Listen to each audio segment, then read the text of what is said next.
Estudo Bíblico 2 Reis 6, verso 1. A escola de profetas, o Instituto Bíblico de Eliseu, estava em pleno desenvolvimento.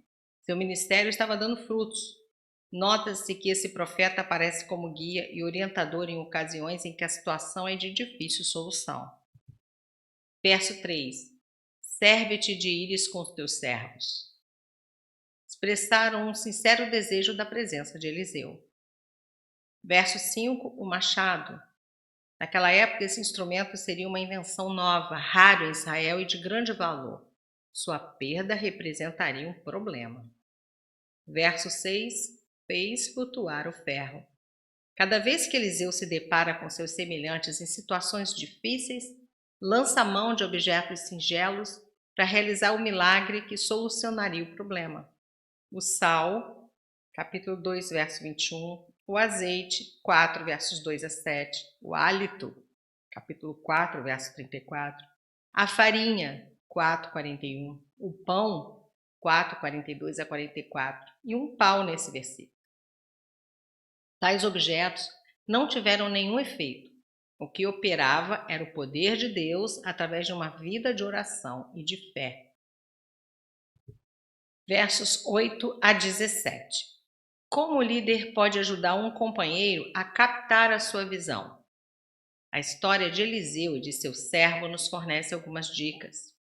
O rei da Síria havia perseguido Eliseu até Dotã, cercando-o com um exército suficientemente grande para intimidar o servo. Eliseu simplesmente orou para que Deus mostrasse ao servo a real situação. O exemplo de Eliseu nos revela algumas verdades importantes sob a perspectiva. 1. Eliseu sentiu-se incapaz de se mover por causa do ambiente físico e a oposição do mesmo. 2. Eliseu mostrou tranquilidade e calmamente assegurou ao seu servo que nada temesse. 3. Eliseu comunicou a visão invisível a outros. 4. Eliseu orou para que o seu servo fosse capaz de ver o que ele via. A perspectiva separa líderes e seguidores mais do que qualquer outra característica. Líderes veem antes de seus seguidores verem. Eles veem além, e eles veem o quadro maior que seus seguidores não veem. Verso 11. Não me fareis saber. Um de vocês está revelando meus planos a Israel. Como poderiam ter sido descobertos? A não ser por muita cortesia, um rei daqueles tempos, suspeitando de traição, poderia ter decapitado todos os seus oficiais. Verso 13. Para que eu mande prendê-lo. O rei da Síria, desejando acabar com o trabalho de Eliseu, foi até Dotã, verso 14, para pegá-lo. Dotã, uma cidade situada numa colina 15 quilômetros ao norte de Samaria. Foi ali que José foi vendido aos ismaelitas como escravo. Gênesis 37, 17. Verso 14. Um destacamento bélico muito forte para um simples profeta. Verso 15. O moço. Esse moço, cujo nome não se sabe, ficara no lugar de Geazi, capítulo 5, verso 26. Que faremos? A vista vê as aparências e os temores, enquanto a fé, verso 16, vê a Deus e a alma fica em paz. Verso 16. Não temas. Nota homilética. Esta exortação aparece muitas vezes na Bíblia. Nota-se que sempre vem acompanhada de alguma declaração consoladora, como aqui em Isaías 41:10 e em Lucas 2:10.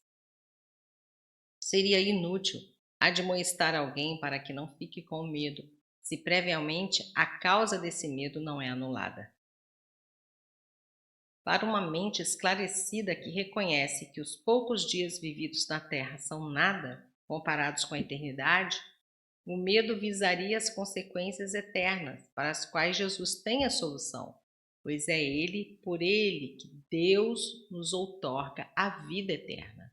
Lucas 12:32 e João 3:16. Esta confiança é exposta em Salmo 23, verso 4. Verso 17. Abriu os olhos.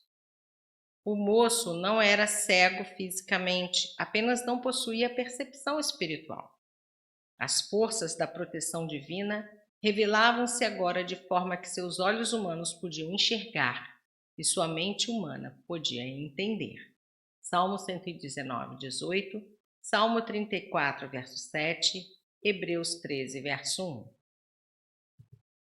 1. Verso 18. Cegueira.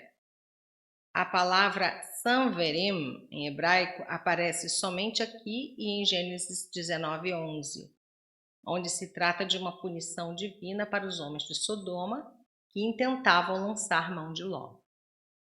Deve significar incapacidade de distinguir alguns objetos, porque caso se tratasse de cegueira total, aqueles soldados não podiam continuar avançando na direção do profeta, não podendo também os sodomitas prosseguirem seus propósitos, caso estivessem numa situação de cegueira total. Verso 21. Feri-los-ei, o rei de Israel, reconhecendo que as circunstâncias eram fora do comum, não ordenou a costumeira execução dos prisioneiros de guerra, Deuteronômio 20, 13. Na verdade, eram prisioneiros do Senhor. Este não é, na realidade, um caso de guerra, respondeu Eliseu com efeito. O nome do rei de Israel não aparece nestas narrativas. Deve ser Jorão, cujo reinado é descrito mais adiante. As datas dos reis têm menos importância neste livro do que o relato da vida dos homens de Deus. Verso 22. E tornem a seu senhor. A Síria devia ficar sabendo que nada podia fazer a Israel, cujo guardião era Deus. Verso 23. Não houve mais investidas. O perdão concedido pelo rei aos soldados tem no final uma vitória mais importante do que a eles que eles esperavam ganhar. Provérbios 25, versos 21 a 22. As incursões sírias cessaram por algum tempo. Verso 24. Ben-Hadad sitiou a Samaria. Aqui não há contradição. Trata-se agora de guerra e não de incursões e ataques repentinos. Poderia tratar-se de Ben-Hadad II, que já havia anteriormente sitiado Samaria, 1 Reis 20, verso 1, ou Ben-Hadad III, filho de Azael, 2 Reis 13, verso 3. Verso 25. A cabeça de um jumento. Essa carne inferior custava o equivalente a 971 quilos de prata por cabeça. Esterco de pombas. Se eles estivessem comendo esterco de aves, provavelmente não seria só de pombos.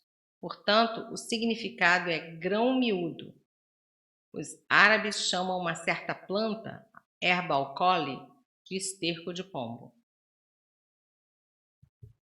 Versos 28 e 29. Dá teu filho, porque Israel perdera a fé e se afastara da confiança em Deus, segundo o concerto, seu povo cometia atos horríveis contra seus próprios filhos, motivado pela falta total de alimentos, geralmente quando um exército inimigo sitiava as cidades fortificadas.